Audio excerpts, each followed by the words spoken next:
ఏం చెప్తానంటే ఎందుకు ఇక్కడ కూర్చొని రాముల వారిని పూజించాలి అంటే, ఇప్పుడు రాజకీయ నాయకులు ఉన్నారు కానీ ప్రజల కోసం ఆలోచించే వాళ్ళు లేరు. అలాంటి స్థాపన జరగాలి అంటే రామరాజ్యం రావాలి. రాముడికి రాజయ్యే అవకాశం వచ్చింది కానీ పినతల్లికి ఇచ్చిన మాట కోసం నేనే ఇంటికి పెద్ద కొడుకు, నేను ఎందుకు పోతా అడగలకు, నాకు చెప్పి మాట ఇచ్చినవా, నేను ఎందుకు పోవాలి అంటే ఏం జరిగేది?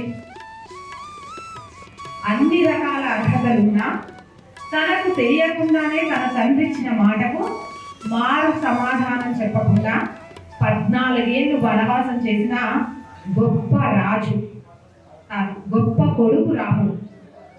అలాంటి కొడుకు ప్రతి తల్లిదండ్రుల దగ్గర ఉండాలి. రాముడి కథను పిల్లలకు చెప్పట్లేదు కాబట్టి వృద్ధాశ్రమాలు పెరిగిపోతున్నాయి అనేది నా ఉద్దేశం. అవునా కదా? అవునా?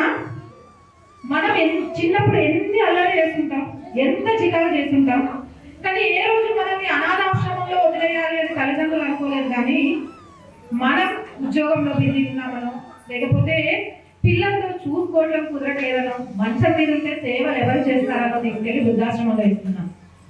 ఎందుకు అంటే రాముడి కదా ప్రతి తల్లిదండ్రులు వాళ్ళ పిల్లలకు చెప్పి పెంచట్లేదు కాబట్టి.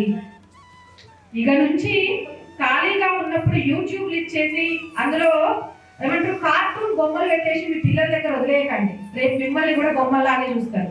ఈ మొబైల్ అంతకంటే గొప్ప సంస్కారం అయితే ఏం నేర్పింది నా దృష్టిలో. అలాగే రామ్లల్లా విగ్రహ ప్రతిష్ట ఈరోజు. రామ్లల్లా విగ్రహ ప్రతిష్ట ఏంటి? సీతారామ లక్ష్మణ ప్రతిష్ట జరగాలి కదా అని చాలా మందికి డౌట్ రావచ్చు.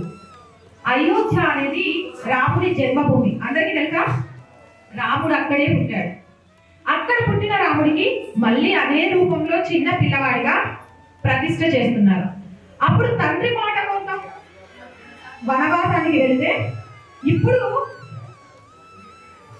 మత వ్యాప్తి చేయాలని ధర్మం మీద చేసిన దాడికి 500 సంవత్సరాల పాటు ధర్మపరంగా నిజంగా రాముడి ప్రతిష్ట అక్కడ చేయడానికి ఇన్ని సంవత్సరాలు పట్టాలా? వాళ్ళు మన శిఖరాలను కూల్చేసేసి గుమ్మటాలు కట్టేసి మసీదాలు ప్రార్థన చేస్తున్నప్పుడు మనం ఇన్ని కోట్ల మంది ఉన్నాం. ఎంతసేపు వాటిని పగలగొట్టి మళ్ళీ రాముడిని పెట్టడం? అవునా కదా? కానీ ఎందుకు పెట్టలేదు తెలుసా? ఎవరికైనా ఎందుకు పెట్టలేదు అట్లా తెలుసా? పెట్టరు. ఎందుకు అంటే మనం ధర్మ మార్గంలోనే వెళ్తాం, ధర్మంగానే రామరాజ్య స్థాపన కోసం కోరుకుంటాం. మన సనాతన ధర్మం నేర్పుతూ వచ్చింది అదే. కాబట్టి చట్టపరంగా కోర్టులకు వెళ్ళి ఇక్కడ రాముడు పుట్టాడు, ఇది రాముడి జన్మస్థలం అని ఎంతో మంది ప్రాణత్యాగం. జై శ్రీరామ్ అని ఈరోజు మనం ఇంత గట్టిగా అనగలుగుతున్నాము అంటే కారణం అక్కడ అయోధ్యలో రామ్లల్లా విగ్రహ ప్రతిష్ట కోసం జై శ్రీరామ్ అని సరయూ నదిలో కుప్పలు తెప్పలుగా శవాలుగా మారిన అనేక మహానుభావుల సంకల్ప ఫలం. జై శ్రీరామ్ అని చెప్పొస్తామని ఇంటి దగ్గర నుంచి వెళ్ళిపోయి ఇప్పుడు మనకంటే మొబైల్స్ ఉన్నాయి, ఎక్కడికి వెళ్ళాం, ఏం చేస్తున్నాం, ఎలా వెళ్తున్నాం అన్ని తెలుస్తాయి. ఓలా ఊబర్ అన్నీ ఉన్నాయి, కానీ అలా కాదు. కాలి నడకన ఎక్కడ పోలీసులు పట్టుకుంటారే అన్న భయంతో అది సనాతన ధర్మం మీద వెళ్తున్న భారతదేశంలో భయపడుతూ అక్కడికి వెళ్ళి జై శ్రీరామ్ అనే మాట అన్నందుకు ఎంతో మందిని అదొక తప్పు పదం అనే విధంగా సరయూ నదిలో వారి శవాలు తేలేలాగా చేశారు. ఇక్కడ కొంతమంది వ్యక్తులకు సంబంధించి మనం ఖచ్చితంగా తెలుసుకోవాలి. రామలల్ల విగ్రహ ప్రతిష్ట ఈ రోజు జరిగింది అంటే రేపు ఇలాంటి ఆలయాలను కాపాడుకోవాల్సిన అవసరం ఉంది. దానికి ఒక ఉదాహరణ చెప్తాను. మీ అందరికీ ఎంతమందికి కొట్టాలి బ్రదర్స్ తెలుసు?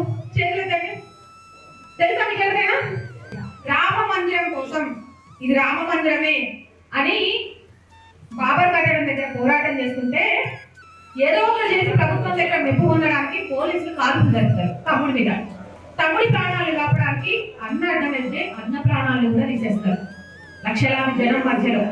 అయితే అది అయిపోయిన తర్వాత వాళ్ళ అమ్మ దగ్గరికి అప్పుడు మీడియా ఛానల్స్ వాళ్ళు రాజకీయ నాయకులు వెళ్ళి అమ్మ నీకు అన్యాయం జరిగింది కానీ ఆ రాముడు నిన్ను చల్లగా చూస్తాడు అంటే అమ్మ ఏం చెప్పింది తెలుసా? నాయన నాకు ఉంది ఇద్దరే కొడుకులు కానీ మూడో కొడుకు ఎందుకు లేడు అని బాధపడుతున్నా, ఉంటే మళ్ళీ జై శ్రీరామ్ అంటూ ఆ బాబ్రీ కట్టడం దగ్గరికి పంపించేదాన్ని అని చెప్పింది. ఇద్దరు కొడుకులు పోయిన బాధ కంటే కూడా రామ జన్మభూమిలో రామ విగ్రహ ప్రతిష్ఠ జరగాలి అనే ఆ తల్లి సంకల్పం నెరవేరిన రోజు. చూడండి, ఇక్కడ చాలా మంది పెద్దవాళ్ళు ఉన్నారు కానీ మనకే మన చరిత్ర తెలియదు. ఎందుకు తెలియట్లేదు అంటే మన చుట్టుపక్కల ఉన్న ఆలయాలను మనం నిర్లక్ష్యం చేస్తున్నాం. నువ్వెవరు అంటే హిందూ అని చెప్తారు. హిందూ అంటే అర్థం ఏంటి? హిందూ అంటే అర్థం ఏంటి? ఎంతమంది తెలుసు మీలో? ఇదే మాట మనం వేరే వాళ్ళ దగ్గరికి వెళ్ళి అడిగామనుకోండి, అంటే వేరే మతాలకు సంబంధించి తక్కువ చెప్పేస్తారు. పాపం మొత్తం నువ్వు చేసి నన్ను గుర్తించిందని ఒక ఆయన, ఇంకొకరు ఇంకో రకంగా చెప్తారు. కానీ చూసారు ఇక్కడ ఇంతమంది ఉన్నారు, పొద్దు నుంచి జై శ్రీరామ్ అంటున్నారు, కానీ హిందూ అంటే ఏంటో మనకి తెలియదు. ఎందుకంటే ఈ మొబైల్స్ వచ్చేసి టీవీ సీరియల్స్ వచ్చేసి మనల్ని బాగా చెడగొట్టేశారు. చూడడం తప్పు అని చెప్పట్లేదు, కానీ దేనికి కేటాయించిన సమయాన్ని దానికి కేటాయిస్తే బాగుంటుంది అని చెప్తున్నాను. మనిషి ఎలా బ్రతకాలి, మనిషికి మృగానికి తేడా ఏంటి, మనిషికి మధ్య సంబంధం ఏంటి, అమ్మ కొడుకుల మధ్య బంధం ఏంటి, అన్నా చెల్లెల మధ్య బాంధవ్యం ఏంటి, పరాయి స్త్రీని ఎలా చూడాలి, పరాయి పురుషుల్లో ఎలా మెలగాలి, ఇవన్నీ నేర్పించిన గొప్ప సనాతన ధర్మమే హిందూ.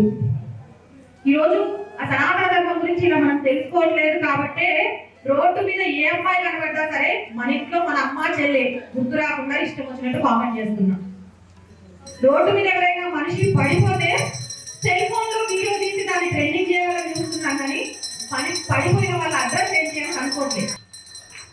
అయోధ్య రామ మందిరంలో రామలల్ల విగ్రహ ప్రతిష్ఠ ఎందుకు జరుగుతుందో మీ అందరికి అర్థమైందా? ఇప్పుడు ఆయన పుట్టిన స్థలంలో మనం ఏంటి, స్కూల్ రాకముందు సంవత్సరంలో 6-7 సార్లు మన అమ్మమ్మ వాళ్ళ ఇంటికి మన పుట్టింటికి వెళ్ళేసి వస్తాం.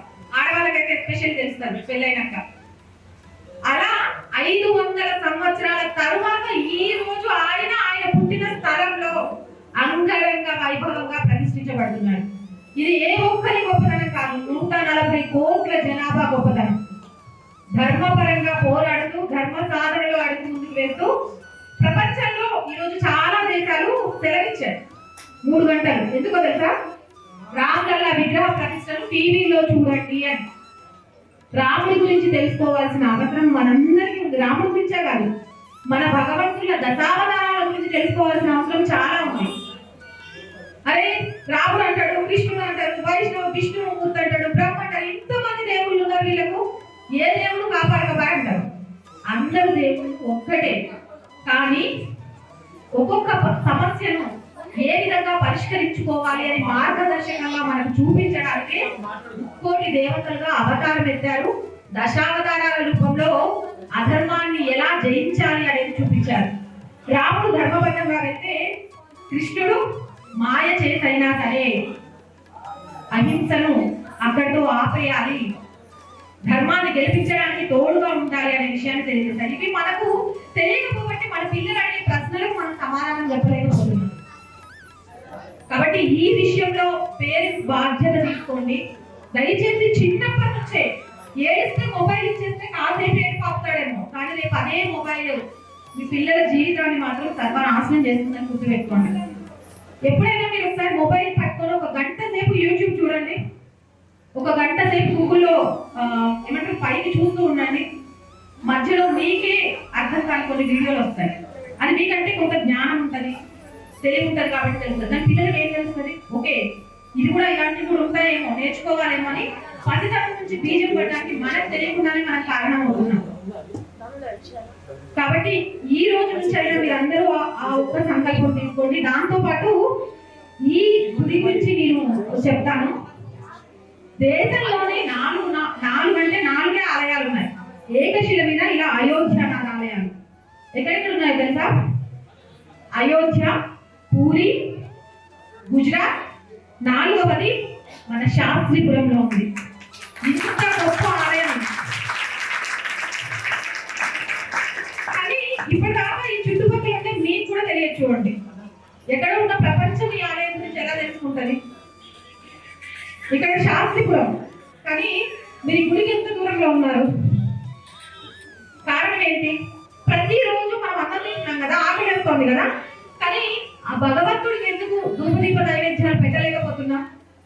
కారణం ఏంటంటే మనందరం బిజీ అయిపోయి గుడికి పండగ వచ్చి రోజు పోతే సరిపోయింది, లేదా ఇంటికి వస్తే చందా ఇస్తే అయిపోయింది అనుకుంటున్నాం. కాబట్టి ఇంత గొప్ప ఆలయం ఇక్కడ ఉంది అనే విషయం మీకు తెలియలేదు. ప్రస్తుతానికైతే ఇక్కడున్న రామదండు నిజంగా వీళ్ళని అలానే అంట. యువత చెడు వ్యసనాలు పడుతుంది, బయట తిరుగుతుంది అని చెప్పే వాళ్ళందరికీ వీళ్ళు మంచి ఉదాహరణ. ఇక్కడ పంతులే ఉండాల్సిన అవసరం లేదు, వాళ్ళకు వచ్చిన మంత్రాలు చాలు. ఇక్కడ పెద్ద పెద్ద పూజలే చేయాల్సిన అవసరం లేదు, వాళ్ళు గుడి శుభ్రం చేయడం చాలు. కనీసం శనివారం రోజైనా సరే ఈ రామచంద్రుడికి పూజా కార్యక్రమాలు జరుగుతున్నాయంటే నిజంగా వాళ్ళందరి గొప్పతనం. వాళ్ళందరికీ మనందరి తరపున మనస్ఫూర్తిగా ఒక్కసారి గట్టిగా చెప్పండి. అంటే వాళ్ళు మీ దగ్గర నుంచి ఎలాంటి డబ్బు ఎక్స్పెక్ట్ చేయట్లేదు. ప్రతి శనివారం ఉదయం 7 గంటలకి ఈ ఆలయం తెరవబడుతుంది. ఎంత మందికి వీలైతే అంతమంది. ఇప్పుడు మీరు బస్తీలు అంటారు కదా, ఈ బస్తీ వాళ్ళంతా ఈ శనివారం మీ గుడికి వచ్చారనుకోండి, నెక్స్ట్ శనివారం ఇంకో బస్తీ వాళ్ళంతా కలిసి రండి. వీళ్ళు కుదిరితే 2 బస్తీలను కలిసి రండి. ఎప్పుడైతే జనం రావడం మొదలు పెడతారో నెక్స్ట్ శ్రీరామనవమికి అయోధ్యలో రాములల్ల విగ్రహ ప్రతిష్ఠ కంటే గొప్పగా ఈ ఆలయంలో రాముల వారి కళ్యాణం జరుగుతుంది. జరగాలి.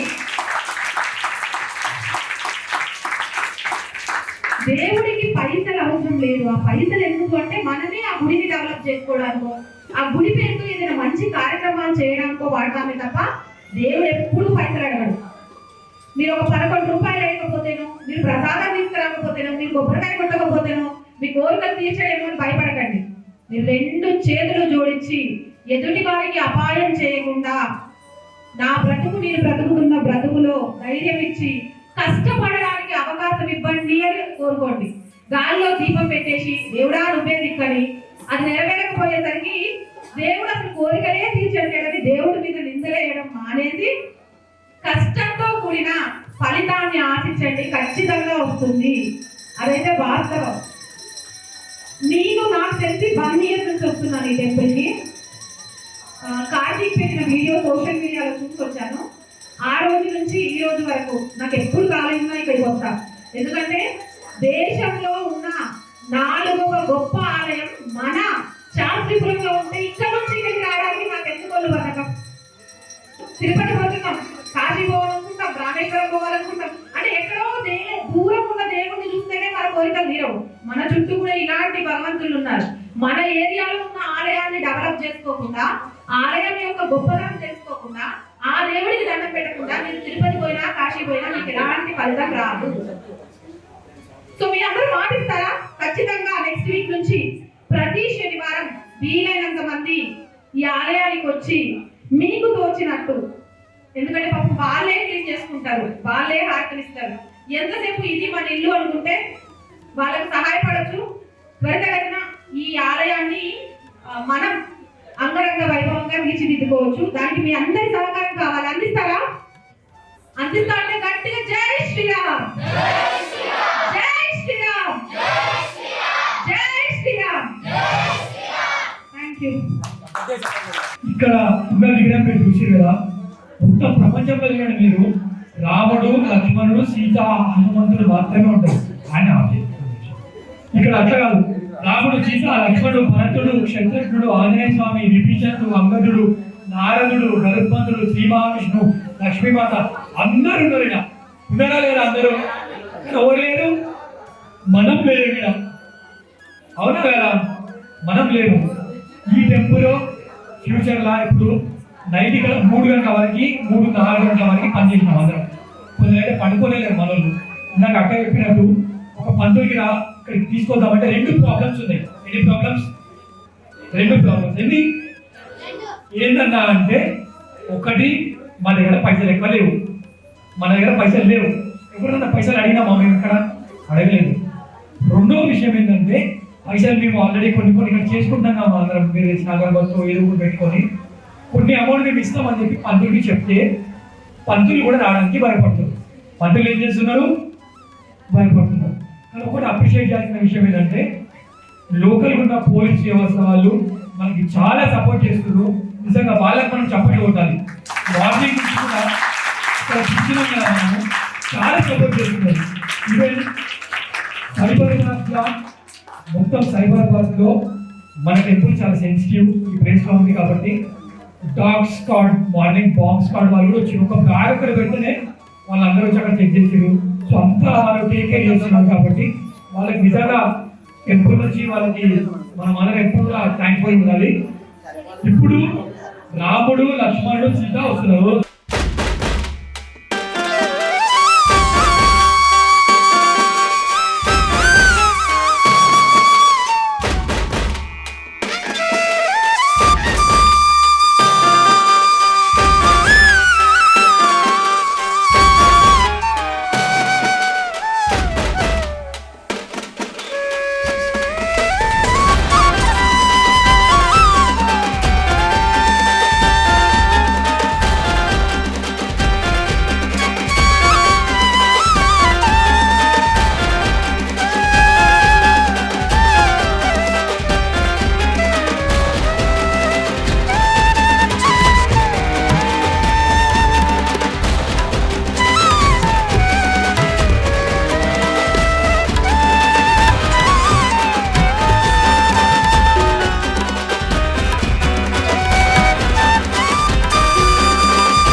ఏదైతే కలగన్నామో ఈ రోజు భవ్య రామ మందిరం అయోధ్యలో నిలబడింది.